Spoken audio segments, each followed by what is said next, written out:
Hi ಗೆಳೆಯರೇ, welcome back to my YouTube channel Chandru Gadag. ಎಲ್ಲರೂ ಚೆನ್ನಾಗಿದ್ದೀರಾ?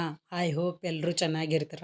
ಈ ವಿಡಿಯೋ ವೀಕ್ಷಿಸುವ ಯುವಕರು, ವಿದ್ಯಾರ್ಥಿಗಳು, ಪಾಲಕರು, ಶಿಕ್ಷಕರು ವಿಡಿಯೋ ನೋಡ್ತಾ ಇದ್ದರೆ ಚಾನಲ್ನ ಸಬ್ಸ್ಕ್ರೈಬ್ ಮಾಡ್ಕೊಳ್ಳಿ.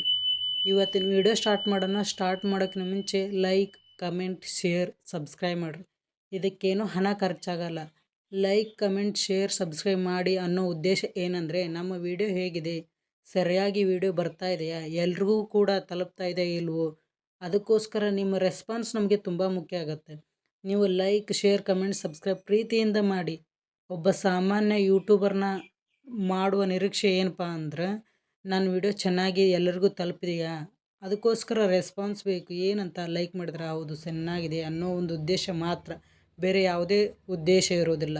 ತಪ್ಪದೆ ಸಬ್ಸ್ಕ್ರೈಬ್ ಮಾಡ್ಕೊಳ್ಳಿ. ಪಕ್ಕದಲ್ಲಿರೋ ಬೆಲ್ ಐಕನ್ನ ಪ್ರೆಸ್ ಮಾಡಿ ಸ್ನೇಹಿತರೆ. ಎಲ್ರಿಗೂ ನಮಸ್ತೆ ಸ್ನೇಹಿತರೆ. KPSC FDA ಮತ್ತು SDA ಹುದ್ದೆ ನೇಮಕಾತಿ ಪಠ್ಯಕ್ರಮದ ಮಾಹಿತಿಯನ್ನು ಒದಗಿಸ್ಕೊಡ್ತಾ ಇದ್ದೀನಿ ಸ್ನೇಹಿತರೆ. ಯಾರೆಲ್ಲ FDA SDA ಮಾಡ್ಬೇಕಂತಿದ್ದೀರಾ ಅವರೆಲ್ಲ ಈ ವಿಡಿಯೋವನ್ನು ತಪ್ಪದೆ ನೋಡಿ ಅಂತ ಹೇಳ್ತಾ ಇದ್ದೀನಿ. ಕೊನೆವರೆಗೂ ನೋಡಿ ಸ್ನೇಹಿತರೆ. ಮೊದಲನೇದಾಗಿ ಪತ್ರಿಕೆ ಎ ಅಂದರೆ ಅರ್ಹತಾ ಪರೀಕ್ಷೆ ಅಂದಂಗೆ. ಕನ್ನಡ ಕಡ್ಡಾಯ ಭಾಷೆ ಪರೀಕ್ಷೆ ವಿವರಣಾತ್ಮಕ ಪತ್ರಿಕೆ ಇದಾಗಿರುತ್ತದೆ. ಕನ್ನಡ ಮಾಧ್ಯಮದಲ್ಲಿ ಓದಿ SSLCಯಲ್ಲಿ ಪರೀಕ್ಷೆಯಲ್ಲಿ ಪ್ರಥಮ ಭಾಷೆಯಾಗಿ ಓದಿ ಉತ್ತೀರ್ಣರಾಗದ ಅಭ್ಯರ್ಥಿಗಳು ಕಡ್ಡಾಯ ಕನ್ನಡ ಭಾಷೆ ಪರೀಕ್ಷೆ ಬರೆಯಬೇಕಿರುತ್ತದೆ.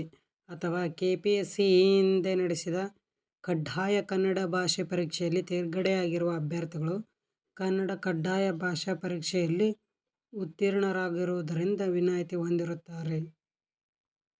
ಸಮಯ 90 ನಿಮಿಷ ಅರ್ಹತಾ ಪರೀಕ್ಷೆಗೆ ಮಾತ್ರ ಮತ್ತು ಅಂಕಗಳು 150 ಅಂಕಗಳಿರ್ತವೆ. ಕನಿಷ್ಠ 35ರಷ್ಟು ಅಂಕ ಪಡೆಯಬೇಕು. ಅದೇ ರೀತಿ ಪತ್ರಿಕೆ 1 ಕಡ್ಡಾಯ ಪರೀಕ್ಷೆ ಸಾಮಾನ್ಯ ಕನ್ನಡ, ಸಾಮಾನ್ಯ ಇಂಗ್ಲಿಷ್, ವಸ್ತುನಿಷ್ಠ ಬಹು ಆಯ್ಕೆ ಮಾದರಿ ಪ್ರಶ್ನೆಗಳನ್ನು ಕೇಳಲಾಗುತ್ತದೆ. ಇದಕ್ಕೆ ಸಮಯ ಬಂದು 90 ನಿಮಿಷ, ಅಂಕಗಳು 100 ಅಂಕಗಳನ್ನು ಪಡೆಯಬೇಕು. ಪತ್ರಿಕೆ 2 ಕಡ್ಡಾಯ ಪರೀಕ್ಷೆ ಸಾಮಾನ್ಯ ಜ್ಞಾನ, ವಸ್ತುನಿಷ್ಠ ಬಹು ಆಯ್ಕೆ ಮಾದರಿ ಪ್ರಶ್ನೆಗಳನ್ನು ಕೇಳಲಾಗುತ್ತದೆ. ನಿಮಿಷ 90 ನಿಮಿಷ, ಅಂಕಗಳು ಸರಾಸರಿ 100 ಅಂಕಗಳನ್ನು. ಅದೇ ರೀತಿ SDA FDA ವಿದ್ಯಾರ್ಹತೆ ಹಾಗೂ ವಯಸ್ಸಿನ ಮಿತಿಯನ್ನು ನೋಡೋಣ ಸ್ನೇಹಿತರೆ. ಹುದ್ದೆ SDA ವಿದ್ಯಾರ್ಹತೆ PUC ಉತ್ತೀರ್ಣರಾಗಬೇಕು. ಕನಿಷ್ಠ ವಯಸ್ಸು 18, ಗರಿಷ್ಠ ವಯಸ್ಸು 35 ಆಗಿರುತ್ತದೆ. OBCಯ ಗರಿಷ್ಠ ವಯಸ್ಸು 38, SC/ST ಗರಿಷ್ಠ ವಯಸ್ಸು 40. SDA ಆಗಬೇಕು ಅಂದರೆ PUC ಪಾಸ್ ಆಗಿರಬೇಕು ಸ್ನೇಹಿತರೆ. FDA ಪದವಿ ಉತ್ತೀರ್ಣ ಆಗಿರಬೇಕು. ಕನಿಷ್ಠ ವಯಸ್ಸು 21 ಆಗಿರಬೇಕು. ಸಾಮಾನ್ಯ ವಯಸ್ಸು 35 ಆಗಿರಬೇಕು. OBC ವರ್ಗಕ್ಕೆ 38 ಆಗಿರಲೇಬೇಕು. SC/ST ವರ್ಗಕ್ಕೆ 40 ವಯಸ್ಸಾಗಿರಲೇಬೇಕು. SDAಗೆ PUC ಕಂಪ್ಲೀಟ್ ಆಗಬೇಕು. FDAಗೆ ಪದವಿ ಉತ್ತೀರ್ಣರಾಗಬೇಕು.